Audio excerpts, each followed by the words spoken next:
นี่คือជាប្រព័ន្ធសេមាភ្លើងដែលយើងប្រើស្វីត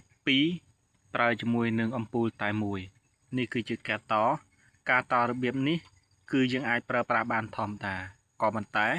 សូមមកមើលវីដេអូនេះអ្វីដែលខុសគឺត្រង់ចំណុចនេះឯងពេលយើងបិទបើកគឺបិទមួយបើកមួយបិទមួយបើកមួយធម្មតាប៉ុន្តែពេលយើងយកប៊ិចភ្លើងមកតេស្តឃើញទេគឺសងខាងគឺវាមានភ្លើងដូចគ្នាចឹងនេះគឺជាបញ្ហាមួយដ៏ធ្ងន់ធ្ងរមិនថាខ្សែខាងម៉ាស់ឬក៏ខ្សែខាងភ្លើងទេគឺវាមានភ្លើងមកទាំងពីរចឹងធ្វើបែបនេះពេលដែលយើងដោះការដោះដូរអំពូលធ្វើឲ្យយើងនឹងអាចឆក់បានហើយសេមាមួយប្រភេទនេះទៀតនេះឃើញទេ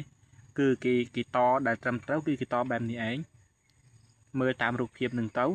ហើយយើងនឹងឃើញថាភ្លើងវាចូលមកលេខ1នេះឃើញទេនេះសំទោសនេះភ្លើងចូលមកកដាលនៃស្វីតបន្ទាប់មកវាមានខាងនេះសងខាងនេះលេខ1និងលេខ3ហ្នឹងគឺយើង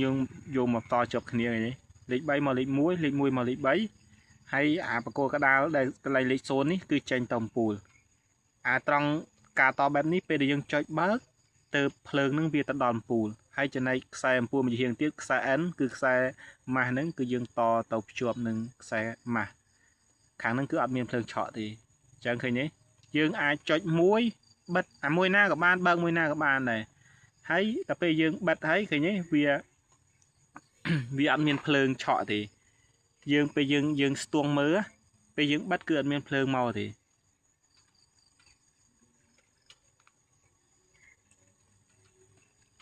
ការត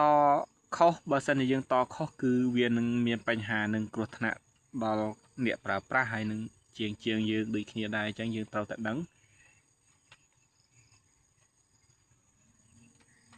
សង្ឃឹមថាបងប្អូននឹងយល់នេះខ្ញុំយកមកចែករំលែកបន្តិចបន្តួចទេព្រោះភាគច្រើនគឺខ្ញុំជួបជាពិសេសគឺមិនមែនជាជាងតែគាត់យល់ដឹងផ្នែកខ្សែភ្លើង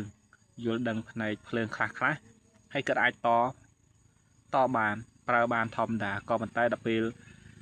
ហៅជាងទៅធ្វើពឹបជាងឆែកមើលឃើញថាតខ្សែម៉ាស់និងខ្សែភ្លើងច្រឡំគ្នាហើយមួយចំនួនខ្ញុំឃើញច្រើនមែនទែនគឺយកខ្សែម៉ាស់មកតជាខ្សែភ្លើងកន្លែងចុចកុងតាក់ដល់ពេលដែលយើងចុចកុងតាក់បិទប៉ុបហើយយើងទៅវាស់នៅចុងខ្សែភ្លើងនៅតែមានភ្លើងដដែលព្រោះអីព្រោះយើងតកុងតាក់ខុសនឹងឯង